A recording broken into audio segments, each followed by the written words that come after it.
జై భారత్, జై కిసాన్, జై జవాన్ అవి ఒట్టి నినాదాలుగా కాక గట్టి కృషి విశ్వాసాల దేశీయ వేదనాదాలుగా విశిష్టంగా నిలిపినటువంటి ఒక మహనీయుడు.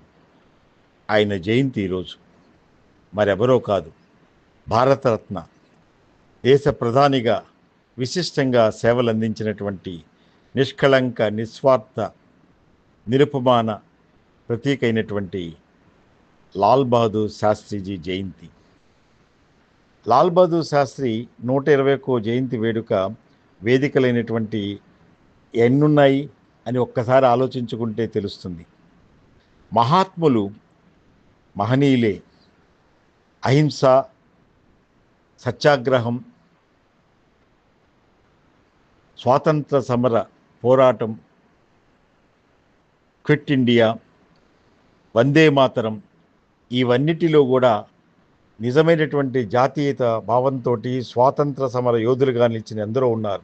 అయితే అందరినీ ముందుకు నడిపించి మార్పు ఏదైనా కావాలంటే దానికి ముందు నువ్వు ముందడుగు వెయ్యాలి అన్నటువంటి ఒక విశిష్టమైనటువంటి మూడు కోతుల నీతి, చెడు చూడకు, చెడు కనకు, అలాగా ఆ చెడు మాట్లాడకు అన్నటువంటి విశిష్టం ఏదైతే ఉందో వాటి మూడు కోతుల నీతుల యొక్క ఆ మహాత్మా గాంధీజీ జయంతి కూడా ఈరోజే. అయితే ఆ మహాత్మా గాంధీజీ, బాపూజీ జాతిపితగా ఆయన గౌరవించుకోవడం చాలా సముచితం. ఇన్నేళ్ళైనా మనం గుర్తుపెట్టుకుంటున్నామంటే అలాంటి మహాత్ముల యొక్క త్యాగశీలత మనం గుర్తుపెట్టుకోవడం, దేశానికి ఆదర్శనీయమైనటువంటి మార్గదర్శనీయమైనటువంటి స్వాతంత్ర యోధుల యొక్క ఆ విశిష్టత, ఏ పదవి ఆశించకుండానే తనే ఒక నిర్ణయాత్మకమైనటువంటి ఒక విశిష్టమైన శక్తిగా, ఒక వ్యక్తి కాదు బహుముఖ శక్తిగా నడిచినటువంటి గాంధీజీ యొక్క జయంతికి సహృదయ నివాళులు అర్పిస్తూనే అదే రోజు పుట్టినటువంటి ఒక విశిష్ట మహానుభావుడు భారతరత్న శాస్త్రిజీ, ఆ లాల్ బహదూర్, దేశ్ కా లాల్ బహదూర్, ఆయన నిజంగానే ఒక విశిష్టమైనటువంటి వ్యక్తిత్వశీలి. నెహ్రూ ప్రధానమంత్రిగా ఉన్నప్పుడు, అలాగే యూపీలో గృహమంత్రిగా ఉన్నప్పుడు కానీ, రైల్వే మంత్రిగా పనిచేస్తున్నప్పుడు ఆయన విధి నిర్వహణలో ఎంత నిరాడంబరంగా, ఎంత నిస్వార్థంగా, ఎంత నిబద్ధతగా ఉంటారనడానికి చాలా విశిష్టమైనటువంటిది ఏంటంటే, ఒక చిన్న రైలు ప్రమాదం జరిగితే నైతిక బాధ్యత వహించి రాజీనామా చేసినట్టు ఒక విశిష్టుడు.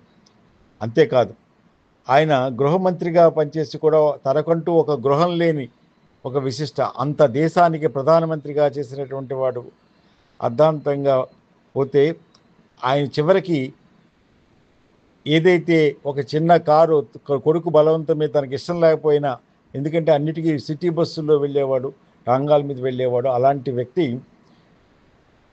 కొడుకు బలవంతం మీద ఒక కారు తీసుకుంటే దానికి పిఎన్ బ్యాంక్ వాళ్ళు రుణం ఇస్తే పోయే టైంకి ఇంకా 4,600 మాత్రం రుణం మిగిలి ఉంటే దాన్ని వాళ్ళంతా ఎంతోమంది అభిమానులు పంపించి మేము దాన్ని తీర్చేస్తూ ఇంకా వీళ్ళకి ఏదో ఇవ్వబోతే అవేవి తీసుకోకుండా భార్య అయినటువంటి లలితా శాస్త్రి చాలా విశిష్టంగా ఆవిడ ఆదర్శం ఎంత మార్గం అంటే, ఆయన సొంత గృహం లేకపోవడమే కాదు, తన ఆ రుణాన్ని, చిన్న రుణాన్ని కూడా ఆవిడ మిగతా ఎవరి దగ్గరించి కూడా తీసుకోకుండా ఆ మాఫీకి కూడా వాళ్ళు అడిగినా కూడా దానికి ఒప్పుకోక, ఆయనకు వచ్చేటువంటి పెన్షన్లోనే ఒక వాయిదా పద్ధతిలో దాన్ని 4,600ని తీర్చినటువంటి ఒక నిస్వార్థ, నిష్కళంక, నిబద్ధతాశీలు అటువంటి కుటుంబం.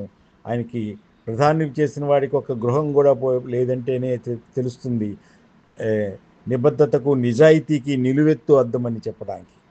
ఆయన ఒకసారి రైల్వే మంత్రిగా చేస్తున్నప్పుడు విధిలో భాగంగా ఫస్ట్ క్లాస్లో ఆయన వెళ్తున్నప్పుడు తనకు తోడుగా వచ్చిన అతనికి అనారోగ్యంతో 3వ తరగతిలో ప్రయాణిస్తున్నాడని తెలిసి అతన్ని ఈ ఫస్ట్ క్లాస్ ఏసీలోకి మార్చి తను ఆ 3వ తరగతి దాంట్లోకి వెళ్ళి పడుకుంటే టీసీ, ఎవరు నువ్వు ఇక్కడ ఎందుకు వచ్చావు అంటూ తట్టి లేపితే నిద్రపోతున్న వాడిని తర్వాత అనుకోకుండా గుర్తించి, శాస్త్రిజీ గారిని గుర్తించి వెంటనే ఆయన్ని రండి నేను మిమ్మల్ని అక్కడికి తీసుకెళ్తాను ఏసీ దానికంటే నిరాకరించి అక్కడే పడుకుని ప్రయాణం చేసినటువంటి ఒక నిరాడంబర జీవి. నిబద్ధత, సుగుణశీలి శాస్త్రీజీ గారు.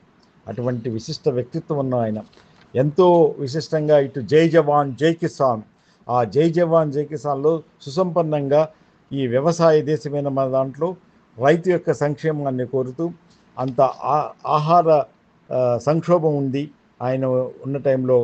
అప్పుడు కామరాజు గారి యొక్క విశిష్టతతో ఆ వ్యవసాయ విప్లవానికి, ఎందుకంటే గ్రీన్ రెవల్యూషన్ అప్పుడే దానికి బీజాలు నాటినటువంటి ఒక విశిష్టమైనటువంటి వ్యక్తిత్వశీలం ఆయన. ఎంత విశిష్టమైనటువంటి నెహ్రూ గారు 17 సంవత్సరాలు పరిపాలన చేశారు. అయితే ఆయనకన్నా ఈ 17 నెలలు మాత్రమే పరిపాలనలో ఉన్నటువంటి ప్రధానమంత్రి.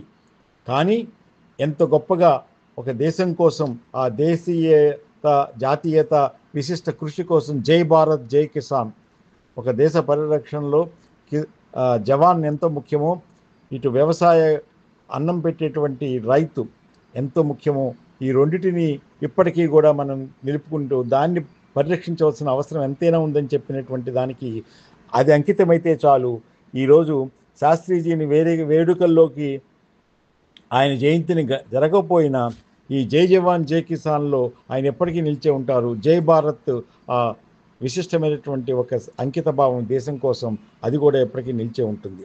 అంతేకాదు ఆయన ఎంత గొప్పగా అంటే, పాకిస్తాన్ తోటి వాళ్ళు ఆక్రమణ చేస్తే ఎప్పుడైతే ఆ ఆక్రమణకి తిప్పికొట్టడానికి వెంటనే త్రిదళాలని సమాయత్తం చేసి ఆల్మోస్ట్ లాహోరు కూడా ఆక్రమించి దాని మీద ఆధిపత్యం వహించేటువంటి అవకాశం ఉండి తెలిస్తే దాన్ని ముందే పసిగట్టినటువంటి కుయుక్తుల పాక్ తుపాకీయుక్తులు వెంటనే వాళ్ళు యూస్ తోటి మొరపెట్టుకుని వేడుకుంటే వాళ్ళు సందేశం ఇచ్చి యుద్ధం ఆపమని అంటే, నిజానికి 1-2 గంటలు ఆగి ఉంటే లాహోరు మనలో ఆధిత్యంలో ఉండేది.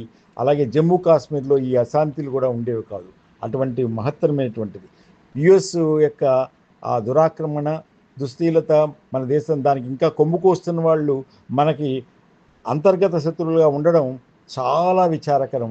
దేశం ఎప్పుడు బాగుపడుతుంది అంటే, ఎన్నేళ్ళు స్వాతంత్రం వచ్చినా ఇంకా ఎందుకు మనం వెనకబడడం, ఇన్ని వనరులుండి ఇంత దేశభక్తి పౌరులు, నిస్వార్థశీలు, ఇలాంటి శాస్త్రీజీ ప్రధానమంత్రిగా భారతగా ఉన్నట్టు ఆయన ఏ పదవి ఆశించకుండానే అంత గొప్పగా నిస్వార్థశీలిగా చేశారే, అది ఒక్కసారైనా గుర్తు తెచ్చుకోవద్దా ఇప్పుడు ఉన్నటువంటి నాయకుడు అన్నవాడు ముందు సేవకుడు కావాలి అన్నటువంటి ఆదర్శం అది శాస్త్రీజీ నుంచి నేర్చుకోవాలి కదా. నిజానికి ఆ రోజు కనుక మనం 1-2 గంటలు ఆయన కనుక తలుచుకుని ఉంటే ఆ ఆధిపత్యం లాహోర్ దాకా వెళ్ళి ఈరోజు మనకి ఎంత ప్రశాంతంగా ఉండేవాళ్ళం ఈ సరిహద్దుల్లో. నిజంగానే జై జవాన్ జై కిసాన్ రెండిటికీ కూడా స్ఫూర్తివంతమైనటువంటి, దీప్తివంతమైనటువంటి నైతికత, వ్యక్తిత్వశీలి ఎవరంటే శాస్త్రీజీ అని చెప్పచ్చు. ఆ రోజు తాష్కెంట్లో, రష్యాలో, సోవియట్లో ఒప్పందం, ఎందుకంటే మధ్య తటస్థంగా ఆ విధంగా ఒప్పందం కోసం వెళ్తే ఆయన మరణించినటువంటిది ఆ తాష్కెంట్లో ఒప్పందం అవ్వడం, మరుసటి గుండెపోటు, అప్పటివరకు అంతా ఉల్లాసంగా ఉన్న ఆయనకి ఎలా గుండెపోటు వచ్చింది. అందుకనే ఇప్పటికీ కూడా శాస్త్రీజీ యొక్క మరణం మిస్టరీగానే మిగిలిపోతుంది. ఎంత విశిష్టమైనటువంటి వ్యక్తిత్వశీలి ఎలా పోయారు అన్నది అసలు దాని మీద కనీసం నామమాత్రంగా అయినటువంటి ఎవరు కూడా ఎంక్వైరీ వేసి దాన్ని ఇప్పటికీ కూడా తేల్చలేకపోవడం, దాని వెనకాల ఎవరి కుట్ర ఉంది, ఏ దేశం కుట్ర ఉంది, మన స్వదేశీయుల యొక్క ఆ విదేశీ హస్తంతో కలిసినటువంటి కుట్ర ఉందా, ఇవన్నీ నిగ్గు తేల్చవలసింది ఎంతైనా ఉన్నా కూడా అవి చేయలేదు. కానీ మనం మామూలుగా ఉన్నటువంటి వాటి అన్నింటి గురించి సాగదీసుకుంటూ ఉద్యమాలు దేడుస్తాయి. కానీ అంత నిస్వార్థశీలి, దేశభక్తుడు, నిష్కళంక జాతీయత శక్తి అయినటువంటి ఆ లాల్ బహదూర్ శాస్త్రి యొక్క ఆదర్శాలని జై జవాన్ జై కిసాన్, అలాగే నిరాడంబరత, నిష్కళంక నిబద్ధత, ఇవి మనం ఆలోచించుకుని ఒక్కసారి దేశంని ముందుకు నడిపించడానికి ఈరోజు శాస్త్రీజీ ఆయన జయంతికి శుభాభినందనలు ఇస్తూ, ఎందుకంటే ఒక భక్తి, దేశభక్తి ఈరోజు మనకి చాలా విశిష్టంగా అక్టోబర్ 2 నాడే మనకి భక్తి కూడా విశిష్టంగా విజయీభవ, చెడుపై మంచి విజయం, అదే కావాలి. ఆ చెడుపై మంచి విజయంగా మనం తెలుసుకుంటూ దాన్ని విజయీభవ అనుకుంటూనే ఈ జై జవాన్ జై కిసాన్ అంటూ శాస్త్రీజీకి నివాళులర్పిస్తాం. భవదీయుడు డాక్టర్ వేదు శ్రీరామ్ శర్మ, శిరీష.